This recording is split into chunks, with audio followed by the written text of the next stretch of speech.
Et c'est à ce moment-là, en fait, que j'ai commencé à mettre en pratique la vision que j'avais, les souhaits que j'avais, les espoirs que j'avais lorsque je visualisais ma vie de mère. C'est-à-dire que moi, j'ai pris plaisir à mettre ma fille au dos pour aller travailler. J'ai pris plaisir à me dire, ok, c'est peut-être pas évident de jongler entre le moment de faire à manger, le moment d'aller au bureau, mais même les bureaux que nous avons fait en sorte, mon mari et moi, d'avoir, c'est une édition, mais d'avoir en fait nos locaux dans la même résidence que notre appartement. Donc du coup, de chez moi, je voyais les bureaux et inversement. Je me donne les moyens d'y aller parce que c'est difficile de le faire. On passe par des moments très difficiles en tant que femme, en tant que professionnelle. Et je ne conçois pas que quelqu'un qui, soit ne voit pas ces efforts-là, et c'est pas grave, hein, c'est ok, prenne la liberté sous prétexte que, je sais pas quel prétexte, hein, hiérarchie, j'en sais rien, vienne me donner au fait sa pensée. Vienne me dire, voilà, que tu vas peut-être pas y arriver, ou vienne me partager ses craintes de mon statut de mère qui pourrait influencer mon travail de professionnel. Ça, je ne le permets pas. Franchement, pour moi, c'est quelque chose, c'est pas possible. Et je me mets à la place d'une femme qui vient de commencer de travailler, qui a 27, je dis n'importe quoi, 25, 26 ans, qui est mère, qui entend ce type de phrase et qui n'est pas, tant soit peu grande gueule, qui n'a pas encore fait ce voyage-là, entamé ce voyage, comme je viens de dire, par la connaissance de qui elle est. Et entend ça, ça peut faire des dégâts.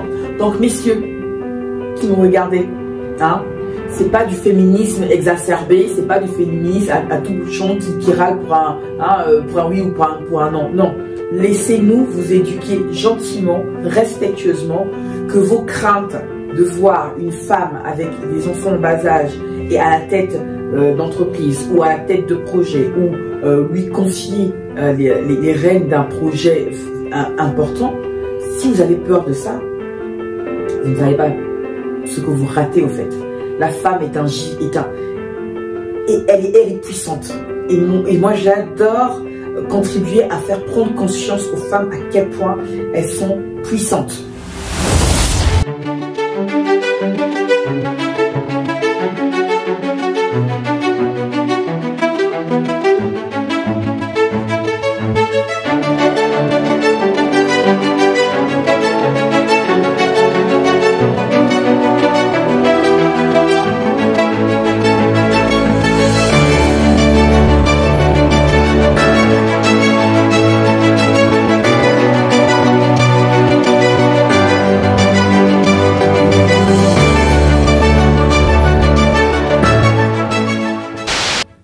Heureuse de pouvoir vous retrouver aujourd'hui pour cette autre émission de Secrets de Femmes avec une thématique qui j'espère vous fera passer encore un excellent moment en notre compagnie sur The Focus, je vous le rappelle, qui est le média qui vous valorise, madame, dans votre rôle de mère et de professionnelle. Je suis Linda Kouvouma Moutomé, heureuse, comme je l'ai dit, de vous retrouver. Et aujourd'hui, nous allons aborder la thématique de Secrets de Femmes pour trouver son équilibre mère-pro. Je vous rappelle quand même le principe de Secrets de Femmes, cette émission qui vous permet, madame, de pouvoir faire un pas supplémentaire vers la connaissance de vous, parce que je pense encore une fois fermement que se connaître soi-même est la base de tellement de choses, de tellement de domaines dans la vie. Et vous le savez, chez The Focus, on vous valorise, madame, votre rôle de maman et de professionnelle. Savoir qui vous êtes, c'est juste primordial selon nous. Alors installez-vous confortablement et j'espère que vous passerez un excellent moment et que vous prendrez plaisir à écouter les réponses que je pourrais partager avec vous, autant que moi j'en aurais pris à me dévoiler un peu plus sur cette émission Secrets de Femmes. Sans plus tarder, je vais vous rappeler juste le principe. Je vais vous lire les 5 premières questions qui constitueront la première partie de cette émission Secrets de Femmes. La seconde partie sera consacrée à la lecture des 5 autres questions et je pourrai ensuite répondre bien évidemment à ces questions avec encore une fois ma propre vérité. Mesdames, en m'écoutant, peut-être que vous feriez un pas supplémentaire vers cette vérité qui est à vous, vers cette autre personne qui, je sais, cette belle personne qui est enfouie au fond de vous et que vous n'avez peut-être pas encore bien exploité son plein potentiel. C'est parti donc pour la lecture des 5 premières questions de cette partie de Secrets de Femmes. Je vous rappelle le titre, par la thématique, Secrets de Femmes pour trouver son équilibre mère-pro. La question numéro 1 En tant que working mother, peux-tu te visualiser uniquement mère et arrêter de travailler? En tant que working mother, peux-tu te visualiser uniquement mère et arrêter de travailler? La question 2. Quels sont les 3 aspects de ta vie qui font que tu sois une pro totalement épanouie? Quels sont les 3 aspects de ta vie qui font que tu sois une pro totalement épanouie? La question 2. La question 3, c'est quels sont les 3 aspects de ta vie qui font que tu sois une mère totalement épanouie? Vous l'aurez compris, on a juste changé pro par mère. Donc je vous répète la question. 3.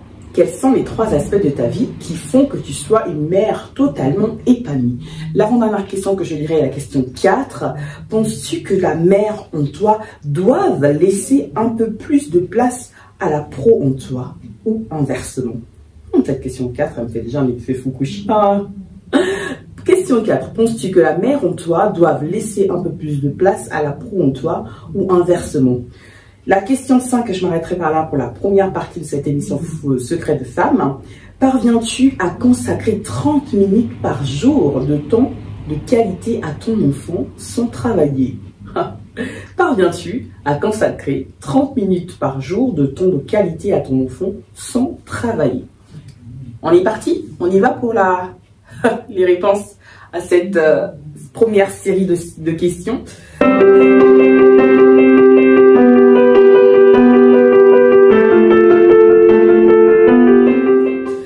Alors, je ne vous cache pas que lorsqu'on les a concoctés, Perle et moi, on ne pensait pas devoir revenir dessus, mais bon, je me prête au jeu. Question 1, donc, en tant que working mother, peux-tu te visualiser uniquement mère et arrêter de travailler? Je vais la faire simple, claire et rapide. La question est non pour ma part. Je suis désolée, je ne peux pas. En tout cas, je pense beaucoup qu'il y a une période, il y a une logique de saisonnalité. Je vais y arriver pour moi en tout cas. Je pense qu'en tant que femme, il y a des périodes de ma vie où je serais en guillemets un peu plus maman parce que le travail, j'aurais levé un peu plus le pied. Mais depuis quelques années, je me définis beaucoup plus comme, en tout cas, la pro en moi a pris énormément de place.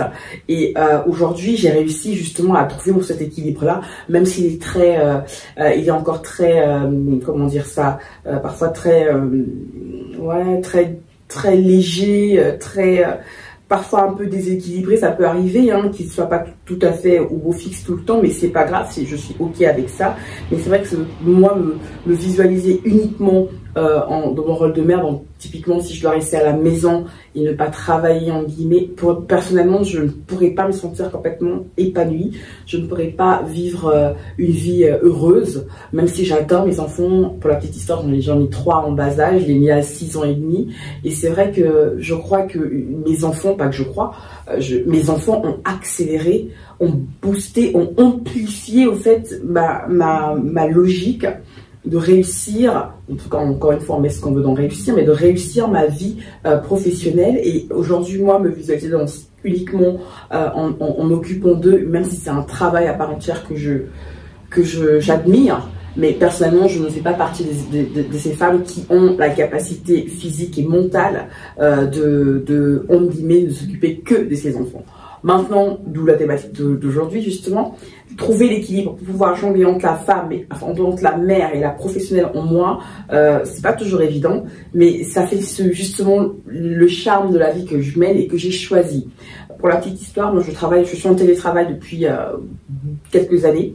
Je suis aussi à mon compte, donc j'ai réussi à trouver mon rythme de travail, à faire en sorte que les périodes un peu de rush soient pas forcément tout le temps, enfin ne se suivent pas spécialement, et quand malgré moi, parce qu'on va pas dire non au business, hein, encore une fois, quand j'enchaîne plusieurs périodes où je dois charbonner un peu plus, ben je mets mes enfants dans la confidence en fait, c'est pas un tabou, ils savent que maman travaille, que maman a besoin de travailler pour s'épanouir, mais surtout, en tout cas ce qui est passé avec l'aîné, c'est que je lui explique que maman travaille pour pouvoir t'acheter, pour pouvoir gagner de l'argent et pour pouvoir t'acheter ce que tu aimes, des jouets, des bonbons, même si je suis pas très fan des bonbons, mais voilà. Je crois que c'est important d'impliquer, voilà, c'est le mot que je cherchais. Je crois que c'est vraiment important d'impliquer nos enfants dans notre travail, ça nous aidera non seulement à ce qu'ils comprennent que lorsqu'on a besoin de travailler sur quelque chose de très important, qu'on a besoin de silence, moi je suis commerciale de surcroît, je suis beaucoup au téléphone, et quand ils sont là, j'ai besoin de leur dire, voilà, maman a besoin de passer un coup de fil, tu pourras me parler entre deux, donc on le coup de fil il dure 5-10 minutes maximum, et même 10 minutes c'est un peu trop, donc il y a cet équilibre-là que j'ai pu trouver uniquement grâce à mes enfants, parce que je les ai impliqués dans cette façon de travailler. Donc non, aujourd'hui, je ne me visualise vraiment pas uniquement dans mon rôle de mère et d'arrêter de travailler. Pour moi, ce serait inconcevable, je ne serais pas heureuse, je ne serais pas alignée avec la Linda que je suis. Alors, la question 2, quels sont les 3 aspects de ta vie qui font que tu sois une pro totalement épanouie? Waouh! Les 3 aspects de ta vie qui font que tu sois une pro totalement épanouie. L'autonomie. J'adore. C'est vrai que moi, j'aime travailler en équipe. J'ai beaucoup travaillé en équipe quand j'étais uniquement salariée. Aujourd'hui, j'ai la double casquette d'être à la fois à mon compte, mais également d'être salariée dans une entreprise. Et c'est vrai que comme je suis en total remote, les équipes sont du coup en distanciel. Et ce que j'aime dans ma vie de professionnelle, en tout cas les aspects, c'est de pouvoir justement jongler entre les temps, le moment que je consacre au travail d'équipe, parce que oui, mon travail dépend du travail de quelqu'un d'autre dans la société et inversement, mais surtout aussi de me dire aujourd'hui, voilà, j'ai besoin de travailler seule parce que cette action-là en particulier, je n'ai pas besoin d'être managée, je n'ai pas besoin d'être suivie, je n'ai pas besoin du travail en amont d'une personne de l'équipe parce que j'aurais déjà pris les devants pour ça. Donc j'aime beaucoup cet aspect de ma vie qui me permet de moi de travailler en totale autonomie. Et le deuxième aspect, ce serait la capacité à pouvoir passer d'une casquette à l'autre en termes de projet. Je vous explique un peu ma vie rapidement. C'est que le matin quand je me réveille, les enfants sont réveillés, donc ils s'apprêtent pour aller à l'école. Il est à peu près 7h, 7h30. Ils s'apprêtent, au plus tard 8h15, ils sont partis. Moi j'ai le temps en fait de pouvoir travailler de 8h15 jusqu'à peu près 9h, 9h30 parce que je dois enchaîner sur autre chose. Donc cette capacité à pouvoir passer d'un projet à l'autre me permet moi de ne pas me sentir, pas forcément excédée, c'est paradoxal, pas forcément dispersée, mais de me dire que je sais que pour ce projet-là, je dois encore faire cette autre action, et du coup, je pouvoir jongler entre les deux projets, j'adore ça parce que c'est comme s'il y avait des heures, vous savez, cette heure-là, ce laps de temps-là est consacré à ce projet-là. Et ensuite, quand j'en ai ennuyé un peu marre parce que je bloque un peu pour X, Y qui est problématique, du coup, je switch sur le projet qui concerne l'entreprise, par exemple, pour laquelle je travaille. Et ensuite, je passe dès 12h30 jusqu'à peu près 13h, 13h30, 45, ça dépend des jours. Je repasse sur le projet que j'avais entamé le matin. Donc cette facilité à pouvoir ne pas faire, voilà, le mot que je cherche, c'est la monotonie. J'ai pas de monotonie, moi je m'ennuie très vite, et quand je m'ennuie, à un moment, j'ai besoin de faire autre chose et de partir sur autre chose. Et donc du coup, ça m'aide vraiment moi à trouver cet équilibre là, en me disant ok, je fais ce projet là ce matin et puis l'autre projet je le continue dans la journée et ainsi de suite. Je sais pas si c'est très clair ce que je dis, mais voilà, ces aspects de ma vie de pro.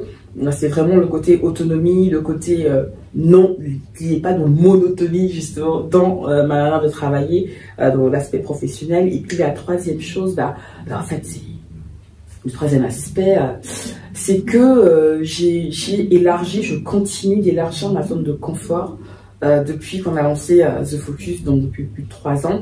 Parce que pendant des années, j'ai pas spécialement voulu toujours me mettre en avant pour différentes raisons. Et j'ai compris quand j'ai fait un pas supplémentaire vers cette connaissance de moi, j'ai compris que ce que je voulais accomplir à mon niveau, à mon échelle, ne pouvait pas l'être, du moins être fait en guillemets dans l'ombre. Et assumer de se mettre en avant tel que je le fais là et de se dévoiler davantage dans sa vie professionnelle, mais pas que. C'était un gros challenge, et aujourd'hui je sais que c'est un mal nécessaire, pas exagérer, c'est pas un mal en tant que tel, mais c'est nécessaire pour pouvoir aller vers l'objectif que je me suis fixé, pas seule avec Perle, mais également avec les autres femmes avec qui on a créé par exemple le club de parentalité. Je vous invite d'ailleurs à aller voir un petit coup d'œil au site, vous comprendrez un peu plus de quoi je parle. Donc c'est vrai que ces aspects de ma vie professionnelle aujourd'hui me permettent moi de me dire oui, j'ai élargi ma zone de confort. Je le fais en général tous les 6 à 8 mois, mais vraiment parfois je me demande dans quoi je me lance, parce que vous savez très bien que élargir sa zone de confort c'est pas forcément facile, mais c'est nécessaire. Et donc ces aspects de ma vie professionnelle font que je m'épanouisse au quotidien. Il y a des périodes un peu plus down où il n'y a pas vraiment beaucoup d'activité en tant que telle, il n'y a pas beaucoup de, on va dire, de l'adrénaline, parce qu'à un moment il faut aussi se calmer un peu. Mais quand j'ai cette adrénaline là, plus rien ne compte. Vraiment, plus rien ne compte, et je me lance corps et âme. Et j'ai pas l'impression de, c'est pas une souffrance, hein. C'est vraiment, ça fait partie de qui je suis en tant que Gémeaux. Peut-être que les Gémeaux qui me regardent se reconnaîtront. Je ne sais pas faire les choses à moitié. C'est tout ou rien. C'est tout ou rien. J'y peux rien. Et quand un projet me parle, quand un projet vraiment dans les guts, comme quand on dit, quand c'est vraiment au plus profond de moi, je me donne tous les moyens d'y aller. Échec, pas échec, c'est encore une autre histoire, mais vraiment les aspects de la vie qui font que je sois une pro totalement épanouie, c'est justement ces 3 aspects que je viens d'énumérer. Et je ne me vois pas encore aujourd'hui les changer ou arrêter avec ces aspects-là, parce que ça va être bien. Je parle de 3 ans pour la création de The Focus, mais ça remonte bien au-delà des 3 ans. C'est-à-dire que quand je me suis lancée dans l'entrepreneuriat, j'étais déjà dans cette logique-là, en fait, de créer la vie professionnelle que je me voyais vivre dans les prochaines années, et ce qui me permet aujourd'hui d'être en total remote, entre autres, pour le travail, de voir grandir mes enfants. Bref, tous ces aspects-là, pour rien au monde, je les changerais. C'est pas toujours facile au quotidien, mais ça me va parfaitement aujourd'hui, en tout cas pour le moment. Voilà pour la question 2, j'espère qu'elle vous aura un peu plus aiguillé dans votre propre réflexion à vous. Je passe donc à la question 3, mesdames.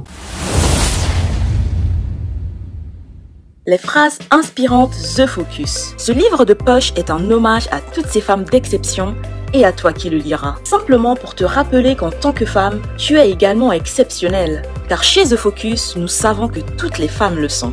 Plus d'une vingtaine de phrases inspirantes qui sont mises en action au quotidien par les femmes qui les ont prononcées. Si tu prends également conscience que tu es exceptionnelle et que tu acceptes ta façon incroyablement différente de l'être, alors oui, tu inspires d'autres femmes autour de toi. The Focus est le média qui valorise la femme dans son rôle de mère et de pro. Autant dire qu'il est fait pour toi, future maman, et pour la professionnelle que tu souhaites devenir. Alors, procure-toi vite le livre des phrases inspirantes The Focus pour 9,99 € en version papier et 6,99 € en version e-book. A tout de suite sur la boutique en ligne The Focus. Bonjour, bienvenue sur Focus, le média qui valorise la femme dans son rôle de mère et de pro. Je suis Perle Poussala.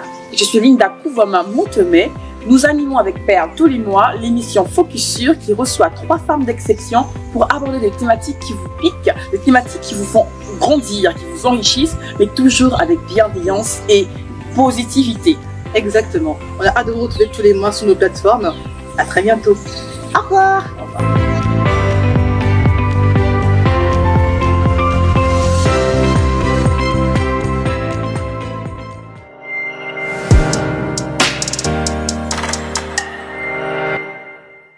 Quels sont les 3 aspects de ta vie qui font que tu sois une mère totalement épanouie?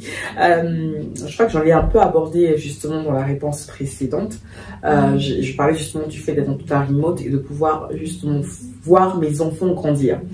Je ne peux pas moi aujourd'hui choisir entre la mère que je suis et la professionnelle que je suis, parce que ça fait partie d'une même personne. Vous comprenez ce que je veux dire? Aujourd'hui, comment dire ça? C'est comme si vous me demandiez, hein, je caricature à peine, de choisir entre le côté gauche et le côté droit, enfin entre le bras gauche et le bras droit. Bah, j'ai besoin de mes 2 bras, donc ce serait complètement surréaliste de devoir choisir.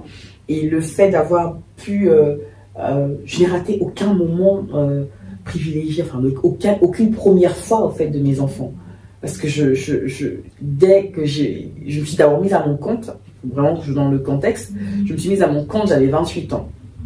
Je n'étais pas encore mère, j'avais rencontré l'homme de ma vie. Et on est parti au Cameroun. On a tout claqué, mais ça c'est encore une longue histoire, c'est trop long. Mais en gros, on est parti au Cameroun en full entrepreneur. Et c'est vrai que je suis tombée enceinte au Cameroun, c'était pas forcément prévu. Il y a eu un événement catastrophique, qui aurait pu être catastrophique, que je partage d'ailleurs dans une des émissions Secrets de femmes. Cet été, je crois que c'est Secrets de femmes pour révéler la warrior qui est en toi. Je vous mettrai le lien, n'hésitez pas à aller regarder ça. Mais en gros, donc quand je suis partie au Cameroun, je suis tombée enceinte. J'ai accouché, je suis revenue en France, j'ai accouché et je suis repartie au Cameroun. Et c'est à ce moment-là, en fait, que j'ai commencé à mettre en pratique la vision que j'avais, les souhaits que j'avais, les espoirs que j'avais lorsque je visualisais ma vie de mère. C'est-à-dire que moi, j'ai pris plaisir à mettre ma fille au dos pour aller travailler. J'ai pris plaisir à me dire, ok, c'est peut-être pas évident de jongler entre le moment de faire à manger, le moment d'aller au bureau, mais même les bureaux que nous avons fait en sorte, mon mari et moi, d'avoir, en fait, c'est une malédiction, hein, mais d'avoir en fait nos locaux dans la même résidence que notre appartement. Donc du coup, de chez moi, je voyais les bureaux et inversement. Et lorsque j'ai eu une nounou, je vous fais la partie vraiment assez rapidement, mais quand j'ai eu une nounou, elle était à domicile. Les femmes qui sont au Cameroun, vous comprenez de quoi je parle. Nous, en France, c'est pas pareil. C'est pas évident d'avoir une nounou en France. En tout cas, on paye très très cher. Donc, c'était pas évident ici. Mais au Cameroun, j'avais une nounou. Et donc, elle venait à la maison pour garder ma fille.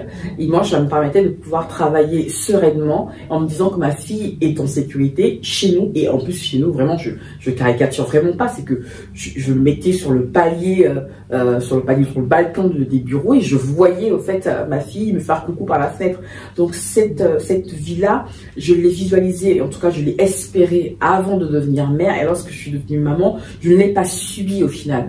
Et lorsque je reviens en France et que je suis enceinte de mon deuxième, la période, on va dire, transitoire entre la grossesse, l'accouchement et le retour au travail, disons que j'ai mis en place le même process, c'est-à-dire que j'étais toujours à mon compte ici.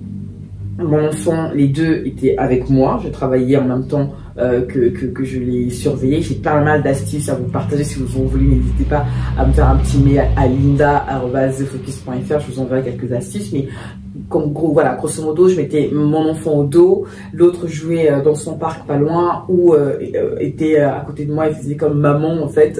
Maman travaille, donc je travaillais avec elle. Et ça me permettait moi en fait de ne pas manquer les premières fois, les premières dents, les premiers mots, les premiers pas, parce que je me disais, mais en tant que commercial, je ne me voyais plus courir dans tout Paris pour des rendez-vous, laisser mon enfant à la crèche. Je n'ai jamais rêvé de laisser l'enfant à la crèche et de venir le récupérer. En tout cas, je le laisse le matin à 8h, je sais pas quelle heure, 8h, c'est pas 8h, et je le récupère le soir. C'est pas la vie que je rêvais de mener en tant que mère.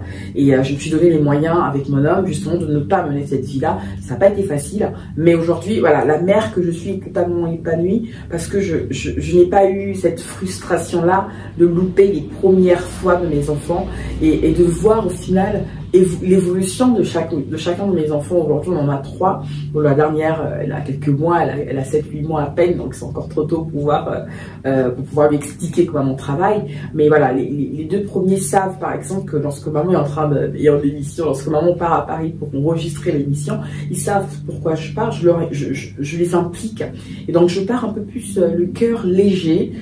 J'ai pas cette sensation, parce qu'on le veuille ou non, même si on est en 2023, il y a encore cette espèce de charge mentale qu'on donne aux femmes, en tout cas qu'on donne pas mal que nous on prend, en se disant mon enfant il est peut-être fiévreux parce que elle a les dents qui poussent, et là je la laisse pour aller travailler, est-ce que ça fait de moi une bonne mère? Je n'ai plus cette voix intérieure qui me dit ça en fait, parce que je sais que ma fille est entre de bonnes mains avec leur papa déjà pour commencer, et que de toutes les façons c'est un week-end, et il y a aujourd'hui la technologie, voilà, avec WhatsApp, FaceTime, on peut s'appeler, on peut se voir. Donc la mère épanouie que je suis aujourd'hui, ça a été déjà un travail en amont de quels sont mes espoirs, quels sont mes souhaits de la vie de mère que je souhaiterais mener. Et aujourd'hui, ce sont des choses que je mets du coup en pratique. Parfois, ça marche du feu de Dieu, sans trop de problème. Parfois, un peu moins, mais c'est pas grave. On fait avec, tant qu'on fait de notre mieux en tant que femme, en tant que mère. Je pense que c'est le plus important. Et aujourd'hui, voilà, j'essaye un peu d'être un peu moins coupable lorsque j'ai besoin de partir travailler et que je dois laisser mes enfants. Donc la mère en moi, voilà, est tout à fait épanouie. Ouais, c'est exactement ça. Alors, si je ne me trompe pas, je vais passer du coup à la question 4, l'avant-dernière de cette série de 5 questions. Alors, penses-tu que la mère en toi doive laisser un peu plus de place à la pro en toi? Ou inversement? Cette question est piquante. Penses-tu que la mère en toi doive laisser un peu plus de place à la pro en toi? Ou inversement? Waouh! Alors, pour être tout à fait honnête et transparente avec vous, je crois que oui. La pro, comme je l'ai dit, hein, la pro en moi a pris beaucoup de place. C'est-à-dire que si on part sur une logique de 100%, la pro en moi doit avoir, honnêtement, si on fait 100% mère et pro, donc si je rajoute quand même femme, ça va faire à peu près 33 pour chaque partie. Mais en fait, si c'était équitable, hein, ça ferait ça, 33,33. Mais en fait, non, la pro, elle a facile 45. Ouais, je sais. 45% au moins. Et la maman, oui, la maman un peu moins. Maintenant, est-ce que, la question que je me pose, est-ce que les enfants le vivent mal? J'espère pas. Je ne pense pas, mais je n'espère pas. Et c'est vrai que quand j'ai ce moment où j'ai l'impression, ou quand ils me le disent, parce que j'ai mon aîné, je vais vous dire qu'elle a un caractère, bon, c'est encore une autre histoire. Quand j'ai mon aîné qui me fait comprendre que maman, tu es un peu trop dans ton ordinateur, viens un peu s'il te plaît. Et la phrase fétiche qu'elle me dit, c'est maman, on se fait un film ce soir. Et là, je comprends qu'elle a besoin que maman soit là. Mais quand je travaille, c'est aussi une petite parenthèse que j'aimerais quand même faire. Lorsque je suis devant mon ordinateur et que je travaille, peu importe le moment, quand ils ont besoin de me parler, sauf si je suis au téléphone, et même là encore, c'est encore une autre histoire, j'ai une petite assise aussi, j'informe mon interlocuteur que j'ai peut-être mon nourrisson ou mon enfant qui voudra me parler, mais quand ma fille veut me parler, j'arrête 30 secondes, 1 minute, le temps qu'elle me parle. Je l'écoute pour l'accueillir, pour pas qu'elle soit frustrée, et je lui explique que si en tout cas la question qu'elle me pose ou le souhait qu'elle voudrait que peut-être la tâche qu'elle voudrait que je fasse avec elle prendra beaucoup plus de temps, je lui explique que c'est pas le bon moment et qu'un peu plus tard, dans 1 heure, dans 2 heures, ça me permettra moi de venir pleinement être avec elle.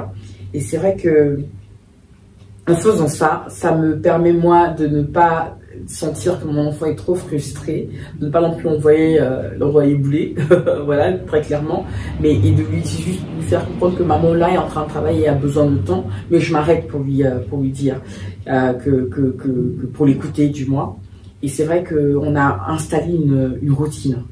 Il ne se passe pas une seule semaine où soit je regarde un film avec mes enfants le soir, en général c'est le vendredi soir, ou ça peut nous arriver le mercredi soir, parce que le mercredi c'est la journée frites, c'est la journée junk food.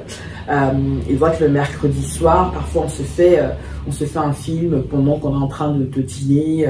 Quand je les récupère par l'après-midi, après l'école, j'ai aussi pris l'habitude de partir avec eux dans un magasin et on prend de quoi les occuper, de quoi faire des arts plastiques, des dessins, des trucs comme ça.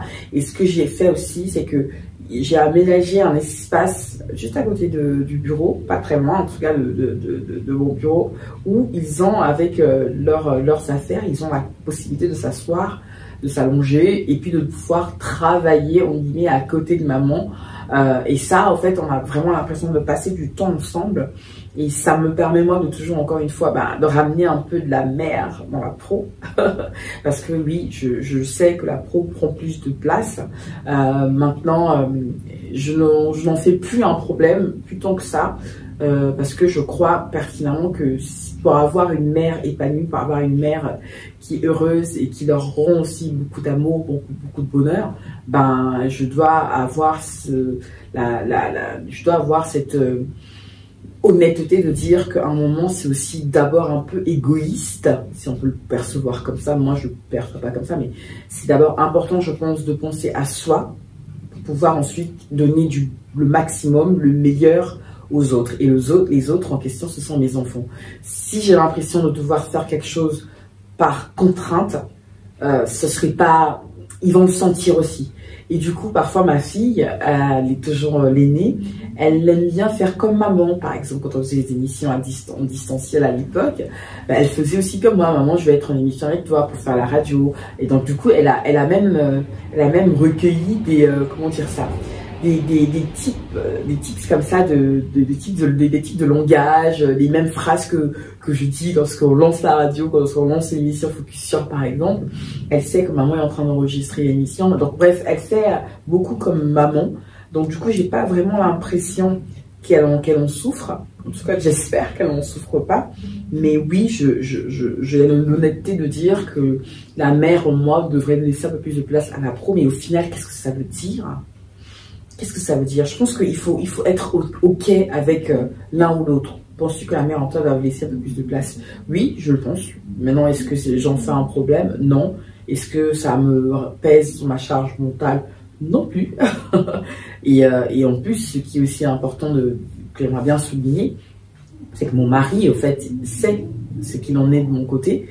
D'ailleurs, c'est aussi mon partenaire business, donc il pourrait pratiquement répondre aux mêmes questions lui aussi de son côté, mais bon, là on est sur secret de femme et non pas secret d'homme. Et voilà pour la question 4 pour ma part.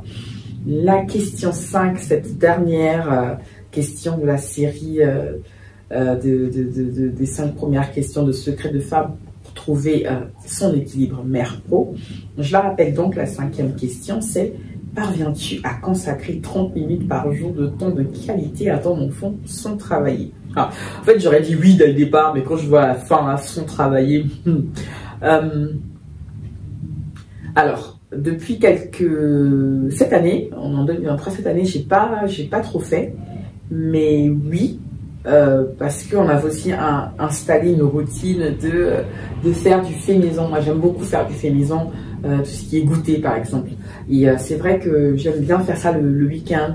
Ça m'arrive le week-end, on sort la crêpière, on sort le gaufrier, et puis on se fait un petit atelier cuisine tous les 3, donc ma fille et puis son frère. On est là et on essaye un peu de passer un moment de qualité, loin des téléphones, loin des ordinateurs, bien évidemment. Donc oui, c'est quelque chose que je fais sans travailler, et même parfois j'ai juste besoin de lâcher prise, de penser à autre chose que le travail. Mais bizarrement, même lorsque je ne réfléchis pas à travailler, j'ai quand même des idées qui me viennent, donc je les note. Mais oui, clairement, je pense que c'est aussi important pour sa propre stabilité mentale, de lâcher un peu prise, de de se poser, de lâcher le téléphone, l'ordinateur, d'être loin. Moi, j'aime bien le soir, en semaine, surtout cette semaine, j'ai eu une semaine très chargée. Et c'est vrai que j'ai passé 19h30. Une fois que j'avais fini mes derniers appels, mes derniers mails, bon, je vais balancer mon téléphone, je sais pas où, je vais balancer mon ordinateur, enfin, balancer pas, mais voilà, je le fermais, et puis je me mettais avec les enfants, on se regarde un bon film, on mange, et après c'est le dodo. Mais voilà, c'est quelque chose de super important pour moi, de pouvoir trouver cet équilibre-là, de le maintenir. Maintenant, si on n'y arrive pas tout le temps, ce n'est pas grave. Arrêtons de culpabiliser par rapport à ça, mesdames, parce que je vous vois déjà dire, Dina arrive à faire ça, moi j'arrive pas. Non. C'est vous. C'est d'abord vous et vous-même, avec votre propre vie, avec la manière dont vous la menez, avec le type de travail que vous avez. Donc tous ces éléments-là vous permettront, vous, mesdames, j'espère, de trouver votre propre vérité. J'espère que cette première partie d'émission Secret de femme, je rappelle la thématique, pour trouver son équilibre mère-pro, vous aura aidé à trouver votre propre vérité et à expérimenter un peu plus davantage la femme qui est enfouie en vous et qui ne se demande qu'à sortir. Et là, on va beaucoup s'intéresser à la mère que vous êtes et à la pro que vous êtes dans cette émission. J'ai hâte de vous retrouver pour la deuxième partie de Secret des femmes pour pouvoir trouver ton équilibre mère-pro. J'espère que vous avez aimé cette première partie et je vous dis à tout de suite pour la seconde partie. des métamorphoses. Nous les avons tout un jour expérimentées sans réellement prendre conscience de leur puissance.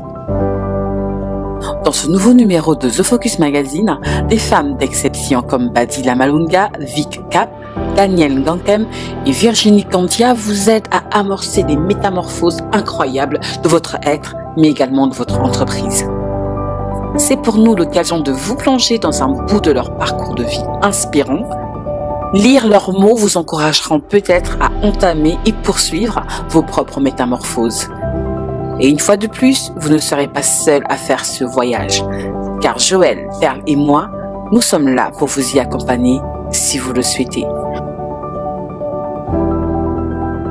Bonne lecture de The Focus Magazine numéro 7.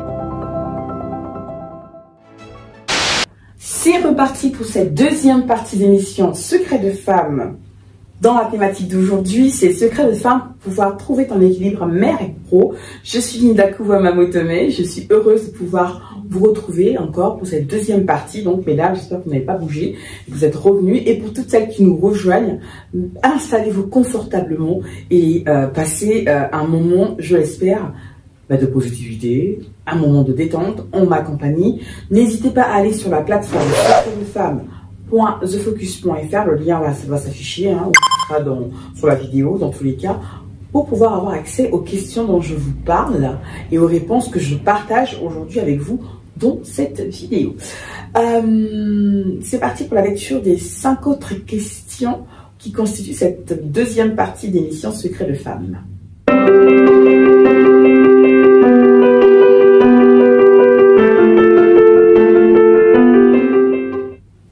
Alors, la question 6. La question 6, c'est impliques-tu ton enfant dans tes efforts pour atteindre tes objectifs pro de la journée ou de la semaine? Question 6, donc impliques-tu ton enfant dans tes efforts pour atteindre tes objectifs pro de la journée ou de la semaine? La question 7, c'est comment pourrais-tu aménager ton espace de travail à la maison et celui où joue ton enfant? Je crois que j'ai répondu à cette question. Question 7, donc je répète, comment pourrais-tu aménager ton espace de travail à la maison et celui où joue ton enfant? La question 8, l'avant-avant-dernière, la question 8, c'est qu'est-ce qu'il faudrait que tu fasses ou dises pour que tes collègues, ton manager, tes clients sachent à quel point ton rôle de mère est important pour toi et qu'il ne remet pas en question ton professionnalisme, bien au contraire. Ouh là là, cette question-là, j'ai hâte d'y répondre. La question 9, l'avant-dernière, donc, c'est si un jour la mère en toi en a voulu à la pro en toi, quelles ont été les raisons? Qu'as-tu fait pour trouver une solution? La question 10, c'est la dernière, donc je terminerai par celle-là, c'est en pourcentage pour faire 100, quelle est la part de la pro en toi et quelle est celle de la mère en toi? Qu'est-ce que cela te dit sur toi? Es-tu OK avec cela? On y va par la réponse 6. J'espère qu'elle vous aidera aussi à faire votre propre réflexion. Alors, impliques-tu ton enfant dans tes efforts pour atteindre tes objectifs pro de la journée ou de la semaine? Bah oui, non mais clairement. C'est-à-dire que pas dans la pratique. Je veux dire, mes enfants vont pas appeler à ma place. Quand je fais de la prospection, quand je fais du lead generation, c'est pas mes enfants qui vont le faire à ma place. Mais par contre, là où je leur demande de m'aider, c'est surtout dans la nécessité que j'ai, moi, enfin dans le besoin que j'ai que eux ils soient plutôt calmes, plutôt tranquilles, qu'ils ne crient pas, idéalement pour que je puisse me concentrer et que par exemple quand il s'agit ça a l'air bête ce que je vais vous dire, mais le goûter, le moment du goûter, on est en plein dans un mail hyper important qui nous donne mal à la tête parce qu'on doit répondre vite à ce potentiel client là et maman je veux le goûter, maman je veux le goûter. Voilà, moi je demande à ma fille par exemple de préparer le goûter pour son frère. Et ce que j'aime bien faire aussi en amont avant d'aller les récupérer, parce que pour la petite histoire, moi, comme je vous le disais, je suis en total remote, donc je travaille de chez moi et j'ai la bénédiction de vivre à 2 pas. Enfin, je suis en plein centre-ville, donc je suis à 2 pas, littéralement à 2 minutes à pied de l'école de mes enfants. Donc du coup, vraiment 2 minutes. C'est-à-dire que je sors la tête, de la fenêtre et je vois l'école de mes enfants. Donc du coup, avant d'aller les récupérer, je fais en sorte de mettre en fait de préparer en fait leur plateau goûter et de tout mettre, voilà, on doit se la compote, tout mettre à disposition pour que quand ils arrivent, ils connaissent un peu la routine, ils savent que bon, on arrive à la maison, on lave les manteaux, on lave les mains et direction la cuisine pour le goûter parce qu'en général ils sont affamés, ils ont faim, ils bouffent comme des autres et donc du coup je demande à ma fille quand j'ai vraiment pas le temps parce que cette semaine, je vous le disais en première partie de l'émission, ça a été une semaine hyper chargée pour moi. J'avais un gros événement et je prépare un autre événement aussi, donc c'était très très compliqué pour moi de pouvoir avancer sereinement. Et donc voilà, j'ai sollicité une ou deux fois dans la semaine ma fille pour qu'elle puisse faire le goûter pour son frère et elle. C'est-à-dire que j'ai tout mis à disposition, il suffisait juste de remplir, hein, de servir la compote et de s'assurer que la tartine de chocolat, parce que mon fils aime bien manger de chocolat, soit faite. Donc oui, ces éléments-là, ça me permet moi de me dégager un peu plus de temps pour pouvoir justement atteindre les objectifs de la journée.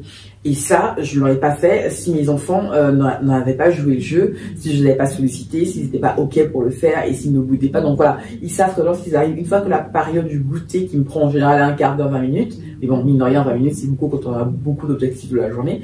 Mais ces 20 minutes-là, j'ai pu les raccourcir à peu près, voilà, j'ai pu gratter au moins 5 minutes et c'est pas négligeable quand on doit voilà, passer les appels et puis continuer son travail. Donc voilà, vraiment c'est quelque chose que j'ai fait beaucoup cette semaine. Et oui, je les implique, mes enfants, je les implique parce que je ne conçois pas de pouvoir y arriver seul.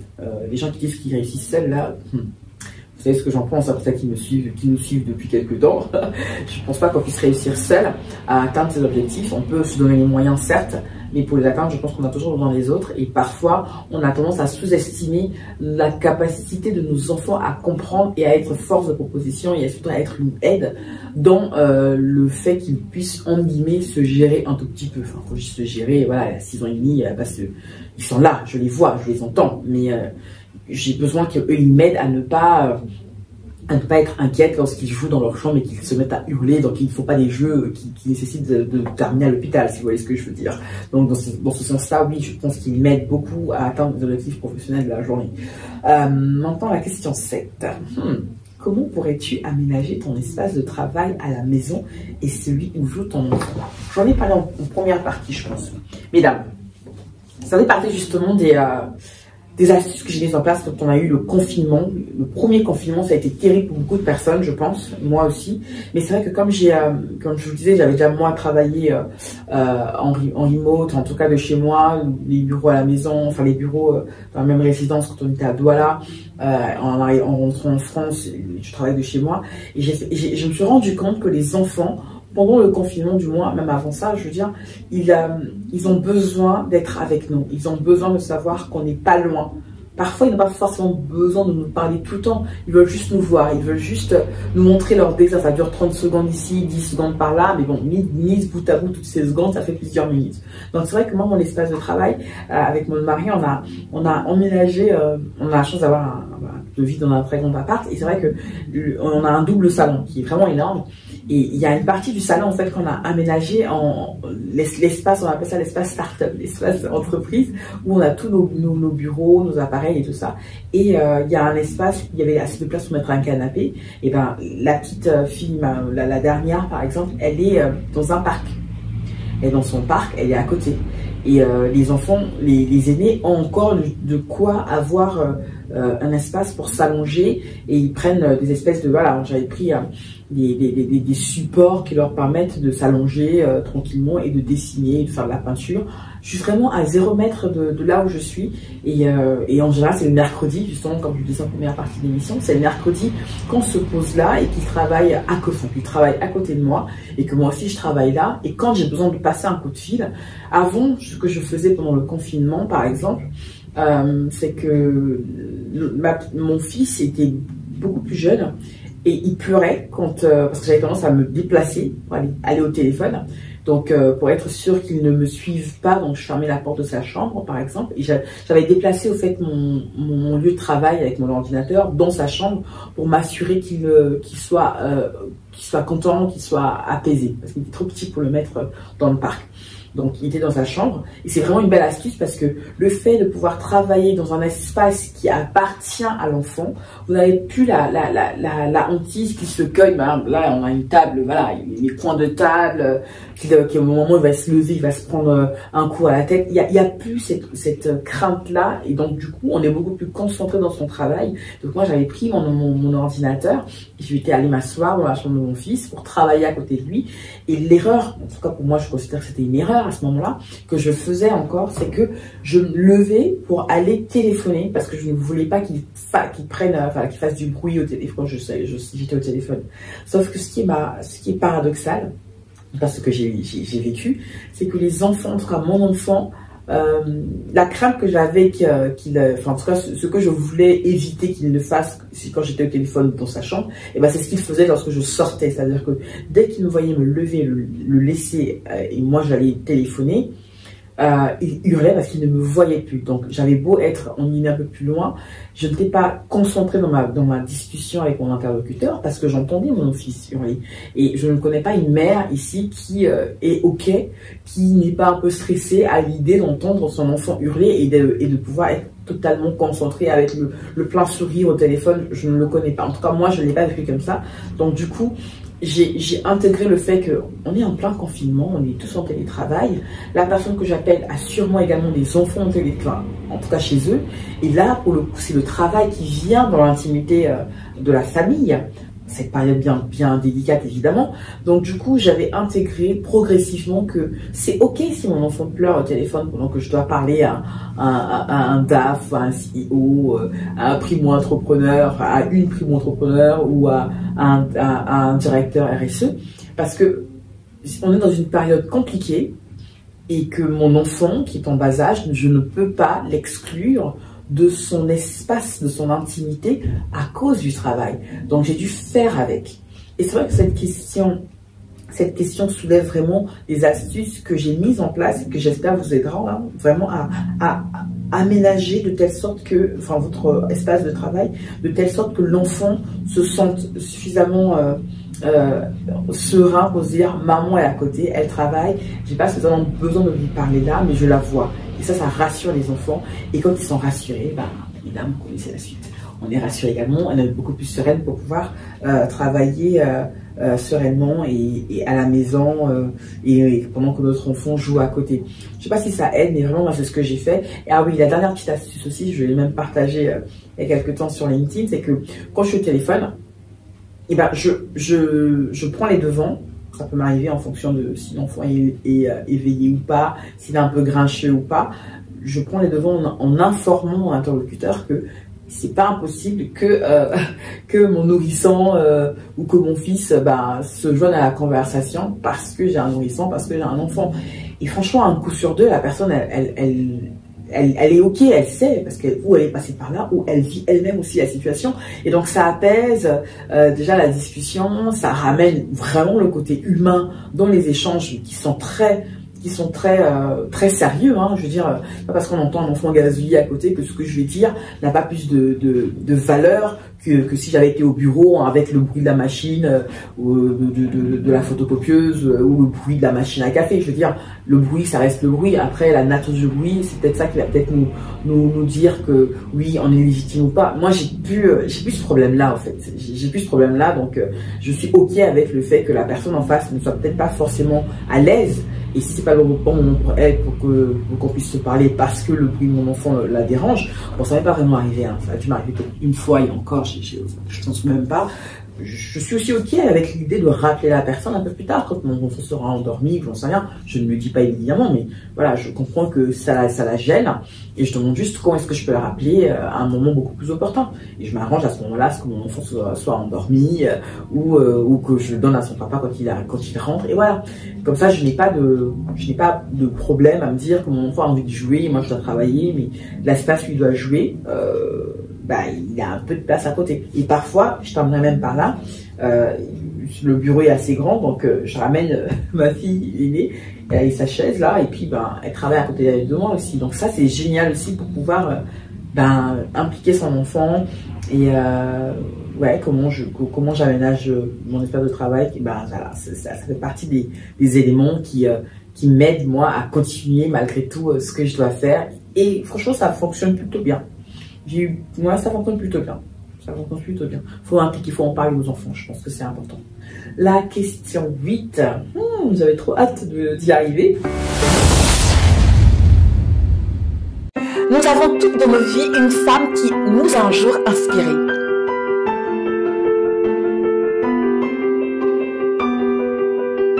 Par son amour, son audace, sa résilience, son intelligence, mais également par sa bienveillance envers les autres. Cette femme au quotidien qui, malgré les difficultés, maintient sa joie de vivre, ses objectifs, mais surtout ses espoirs. L'espoir un jour de voir ses rêves devenir réalité. Ce livre de poche des phrases inspirantes The Focus est un hommage à cette femme, mais également à toi qui le lui offrira. Simplement pour lui témoigner à quel point tu la trouves inspirante. Joins-toi à Joël, Perle et moi, Linda, et aux 19 autres femmes qui sont dans ce livre, pour lui proclamer qu'elle est également ton héroïne du quotidien. Car chez The Focus, le média qui valorise la femme dans son rôle de mère et de pro, toutes les femmes de l'ombre sont également des héroïnes du quotidien.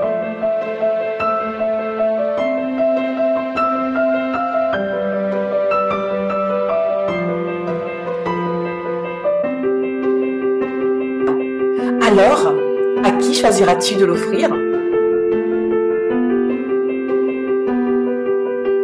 Rends-toi vite sur la boutique en ligne The Focus pour nous le dire.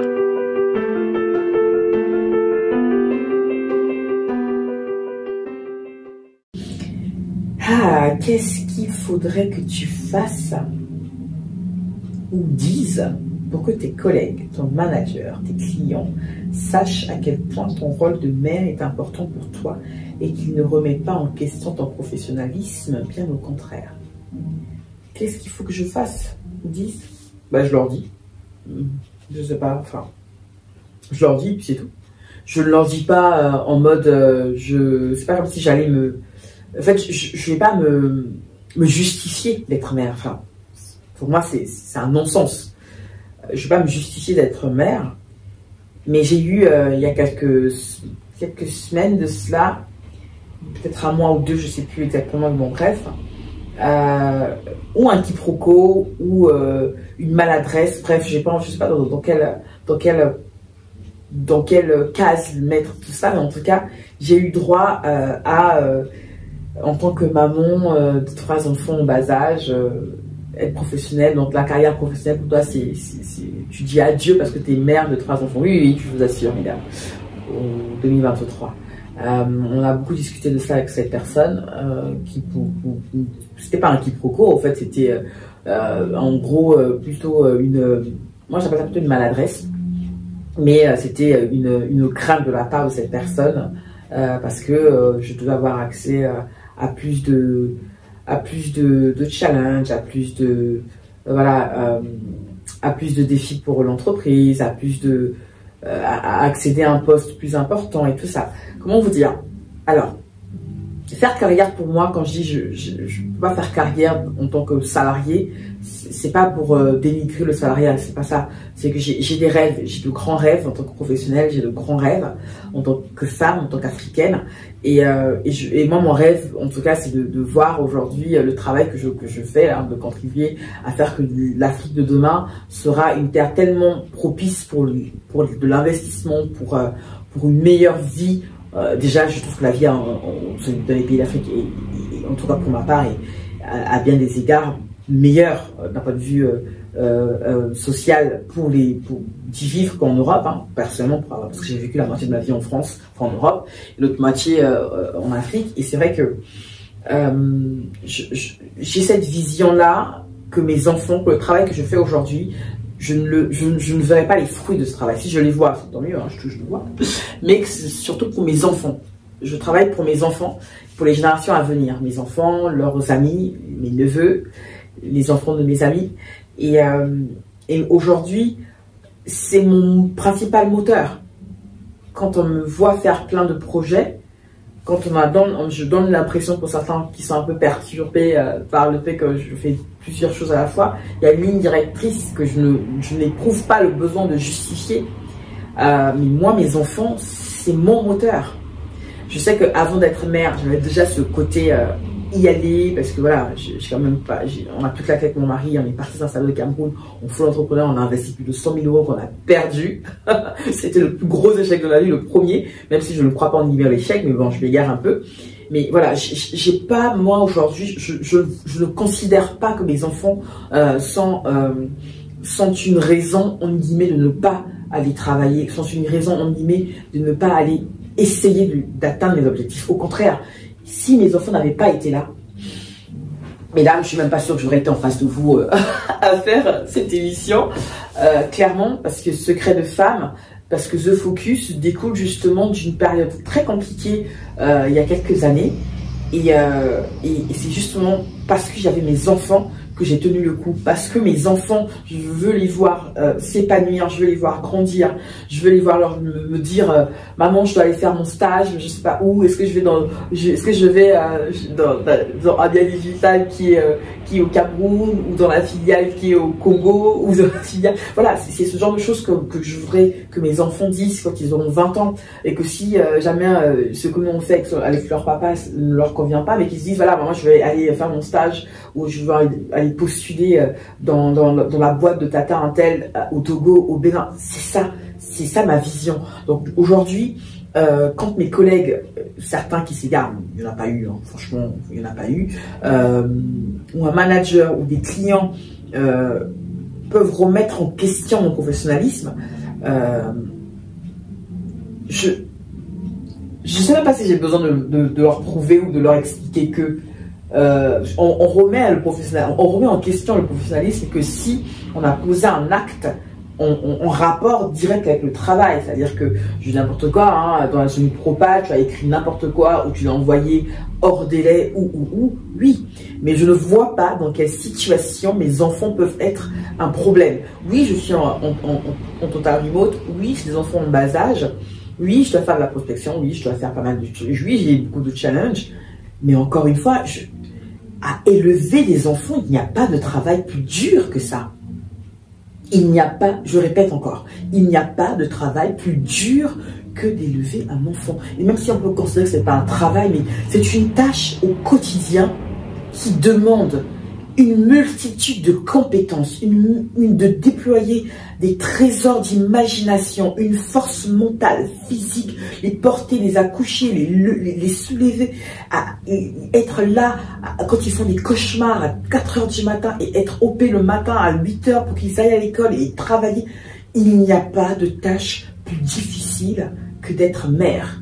Et donc le travail, j'ai beau être hyper pro, mais mes enfants sont mon moteur. Et si en 2023, il y a encore des personnes qui doutent du fait que la femme est exceptionnelle, regardez The Focus. Regardez The Focus. Regardez toutes les femmes qu'on a reçues. Regardez toute leur histoire. Imprégnez-vous de ça. Et si malgré ça, vous pensez toujours que la femme n'est pas capable d'être une pro d'exception parce qu'elle est mère, je crois qu'on ne peut plus rien faire pour vous.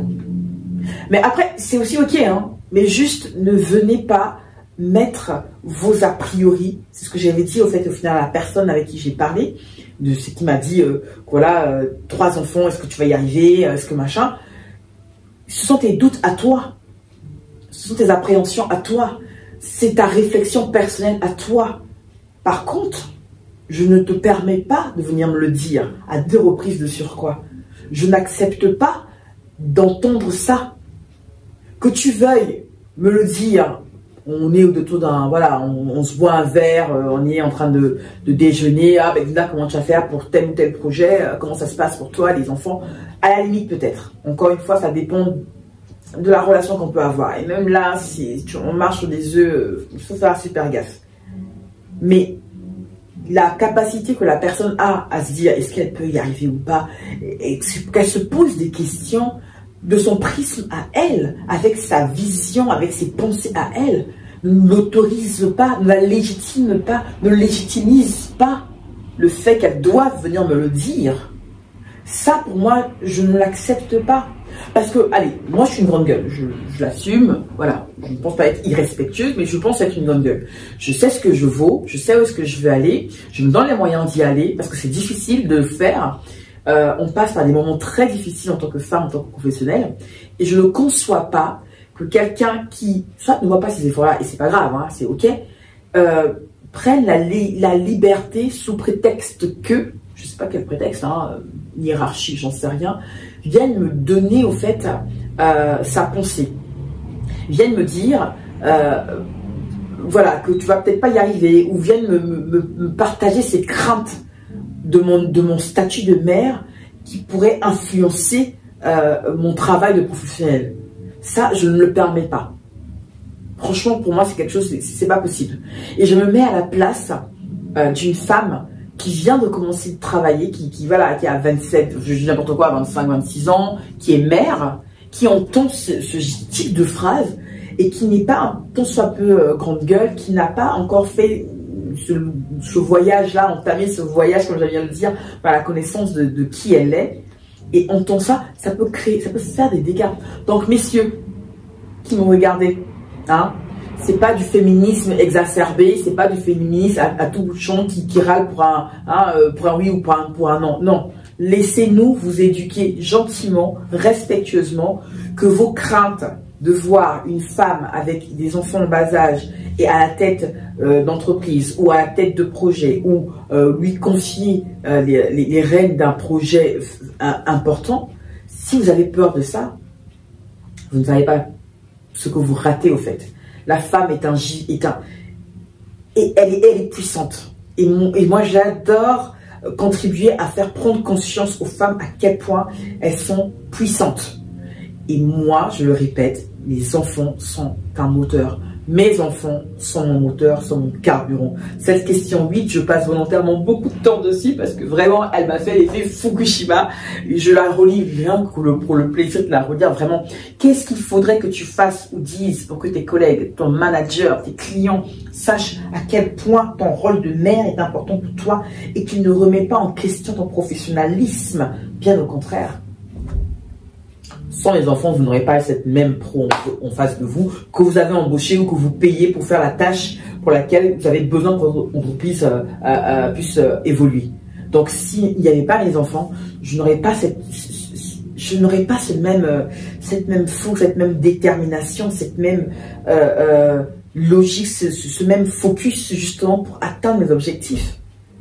Et ça, en tout cas, si ça fait peur, j'y peux rien, hein. Vraiment, il faut m'excuser. On y va pour la question 9, l'avant-dernière. Si un jour la mère en toi en a voulu à la pro en toi, quelles en étaient les raisons? Qu'as-tu fait pour trouver une solution? La mère au moins en a voulu la pro en moi. La mère au moins en a voulu la pro en moi. Non, je n'ai pas le souvenir.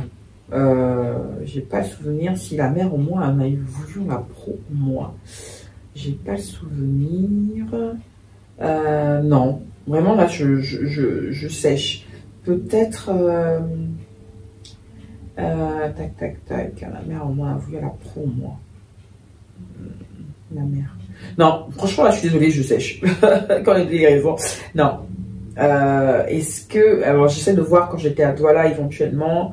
Parce que quand j'étais enceinte. Non, même enceinte j'allais faire. Ah non, pas voilà. Ah, ça y est, il y a un truc qui me revient là. Il y a quelque chose qui me revient. Je suis pas très fière de ça. Je sais pas si je vous partage, mais on est entre nous hein, dans ce secret de femme, donc on va jouer le jeu jusqu'au bout. Hein. Alors, j'étais déjà en France. J'étais déjà revenue en France. C'était l'année dernière, si je dis pas de bêtises, enceinte de ma fille, de ma dernière. Et c'est vrai que j'ai eu un moment où en fait je n'ai pas arrêté de travailler pendant mon congé maternité. Je vous ai dit, hein, j'ai ma casquette de salarié, j'ai ma casquette d'entrepreneur. Et quand la partie salariée, parce que légalement voilà, il faut arrêter de travailler à 7 mois, j'ai pas arrêté de travailler au fait. J'ai vraiment continué de travailler. Mais vraiment, jusqu'au dernier jour. C'est-à-dire que quand j'allais accoucher, la veille, je travaillais encore. Et une des alertes, ça a été j'ai eu des douleurs ligamentaires. Mesdames qui avaient porté la vie, vous voyez de quoi je parle aussi, je pense, en termes de douleur, je veux dire, hein, pas forcément ce que ça veut dire, mais en termes de douleur. Et je crois, parce que, pas que je crois, je le sais, parce que la sage-femme me l'a dit, que j'étais un peu trop active, qu'il fallait que je lève le pied, parce que, pas que ça mettait en danger la fille de mon enfant, mais que je ne pouvais pas me permettre que le cerveau prenne trop le dessus sur le corps. Il fallait que j'écoute le corps. C'est-à-dire que j'étais tellement dans une logique j'étais tellement bien. Moi, mes grossesses, en général, je suis bien, en fait. J'ai pas de mots en tant que tel, j'ai pas de problème en tant que tel, à part justement ces fameuses douleurs ligamentaires. Et c'est vrai que oui, elle m'a dit d'arrêter, de pas trop bouger, de rester le plus souvent alité, et que même quand j'ai l'impression, parce que je lui disais, mais vous savez, je suis chez moi, je travaille, mais je suis allongée, et il me dit, vous savez, c'est pas parce que vous êtes allongé, que physiquement vous ne bougez pas, que ça veut dire que vous ne sollicitez pas les ressources de votre corps, et donc les ressources que vous partagez avec votre enfant. Le fait de réfléchir et de travailler, d'être voilà, en train de taper, de machin, ça sollicite beaucoup les ressources de votre corps, et votre fille va chercher ça ailleurs. Et donc j'avais eu, en plus des douleurs ligamentaires, j'avais des vertiges, c'était compliqué. Et c'est vrai que j'ai dû me reprendre à plusieurs reprises, et surtout mon mari me disait stop, arrête ça, parce que c'est pas bon, le travail va pas fuir, et fais attention.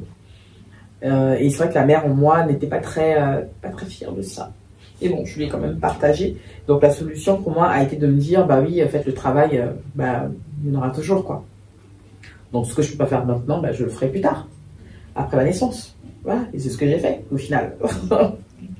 C'est ce que j'ai fait. La question 10, la dernière. Ça y est, on est presque arrivé à la fin de cette émission, mesdames. La question 10, je vous la rappelle, je vous la relis en pourcentage pour faire 100%. Quelle est la part de la pro en toi et quelle est celle de la mère en toi? Qu'est-ce que cela te dit sur toi? Es-tu OK avec cela? C'est 3 questions en une, là. 4. Non, 3 questions en une. Je pense que j'en ai parlé dans la première partie de l'émission. Si on est dans voilà, la mère et la pro, la femme, la mère et la pro, 100% on est à 33 et quelques. Là, on parle que de la mère et de la pro. Donc 50-50, ton pourcentage pour faire 100%. Quelle est la part de la pro en toi? 45%, je disais. Non, 45%, c'est 33. Donc non, je suis à... ouais, je dois être 55 au moins. 55, voire 60%. Ouais, au moins. Qu'est-ce que cela dit sur moi? Cela dit sur moi que je suis focus sur ma carrière professionnelle, je suis focus sur l'atteinte des objectifs pro, et que je ne rougis pas quand je le dis, et que malgré tout, comme je l'ai déjà dit, je souhaite que mes enfants n'en souffrent pas. Et je me rappelle aussi que je ne suis, heureusement, Dieu merci, pas toute seule, qu'ils ont un père, et que là où parfois je ne peux pas être toujours là, leur père est là, et inversement, parce que lui aussi travaille beaucoup. Mais comme on est dans le digital de surcroît, et qu'on a la capacité de mettre en place des produits, des services qui travaillent pour nous, même quand on n'est pas devant l'ordinateur. Donc voilà, on a des périodes, chacun, on alterne un peu. Et la petite histoire quand même, j'aimerais bien partager ça avec vous. Avec mon mari, on s'est fait une espèce de deal. On s'est dit, voilà, quand j'accouche, voilà, tant que l'enfant n'a pas la possibilité de parler, de dire à papa, je veux ci, je veux ça, c'est moi qui gère l'enfant. Vous voyez? C'est moi qui gère, quand je dis gère tout. C'est-à-dire que la bouffe, tout le truc, parce que il a besoin de sa maman. Et moi, je suis une dada de l'allaitement, je suis une dada de mon enfant, je suis une mère poule, paradoxalement. On peut même penser ça, mais c'est même pas paradoxal. C'est que, autant je suis une pro hyper ambitieuse, hyper focus, mais en même temps, je suis une mère poule, quoi. limite même dans le... ouais, je crois que parfois je les étouffe un peu trop. J'ai un serial câlineur et une serial câlineuse et un serial bisouteur quand même. Ils aiment bien faire les bisous et les câlins parce que bah, je passe mon temps à le leur faire. Et c'est vrai que les bébés, une fois qu'ils ont passé 2 ans, 2 ans et demi, bref, quand ils commencent à parler, bah, c'est mon mari qui prend la relève, si vous voulez. Donc les 2 grands, je ne gère, voilà, on se répartit les tâches aussi, quoi. À un moment, il faut arrêter de toujours vouloir tout faire peser sur la femme, charge mentale par-ci, charge mentale par-là, est-ce que tu te gères l'enfant ou pas, non, vraiment, faut arrêter ça, d'accord. Il est là aussi, j'ai pas fait l'enfant toute seule. Il le gère aussi avec moi parce que c'est leur père et il prend son rôle de père à bras le corps dans le sens où c'est pas un service qu'il me rend. Il me rend pas service quand il fait à manger pour ses enfants ou bien quand il leur donne le bain. Il adore ça. Il aime bien aussi me rappeler que il sait le faire. Il ne dépend pas de moi pour donner le bain ou pour donner à manger à ses enfants qui savent parler. Mais c'est vrai qu'il est un peu désemparé quand il s'agit des bébés. Et moi, voilà, en tant que maman, je trouve aussi que mon rôle de maman, c'est nécessaire d'être là, présente pour mon enfant. C'est pour ça que je le redis encore, je ne conçois pas moi faire une dissociation entre mon rôle de mère et mon rôle de professionnelle, c'est pas possible. Et c'est pour ça que mon équilibre mère-pro, j'ai réussi à le mettre en place parce que voilà, j'ai besoin que mon enfant sente que maman est là malgré tout, même si elle est occupée. Donc moi je vous dis, hein, je mets mon enfant au dos, je mets la technique de grand-mère, je prends le pan, je le mets au dos et la petite est là, elle dort tranquillement pendant que je travaille. Donc tous ces éléments-là, c'est important pour moi de pouvoir le faire et je reste la pro. Donc oui, la pro est à 55% au mois, ou même 60%, mais dans les 60%, là, il y a encore peut-être même 5% pour la mère, parce que pendant que je travaille, mon enfant est là. Je ne sais pas si ça peut aider mesdames, mais en tout cas, moi, c'est quelque chose qui m'a permis de pouvoir trouver mon équilibre. Il y a encore plein d'autres astuces, mais je pense qu'on passera beaucoup trop de temps à se parler, même si là, je suis en train de faire un monologue parce que je suis toute seule, mais je serais tellement ravie, mesdames, de pouvoir avoir vos commentaires, vos avis, si vous avez trouvé plutôt pertinent ce que j'ai partagé avec vous, si ça vous a aidé à avoir peut-être à enrichir vos astuces à vous, à aller un peu plus en profondeur dans vos réflexions pour déterminer, mesdames, quelle est la femme que vous êtes, qui vous permet de trouver votre équilibre mère-pro. Si vous avez des questions, je serai ravie d'y répondre en commentaire ou par mail, que je rappelle, donc linda@thefocus.fr. Je serai ravie de vous lire, et de vous répondre. Je réponds toujours aux mails, même si je prends peu de temps, mais on répond toujours aux mails, Perle et moi. Perle, vous le savez, qui est donc l'autre co-animatrice de ce média, madame, qui vous valorise dans votre rôle de mère et de professionnelle.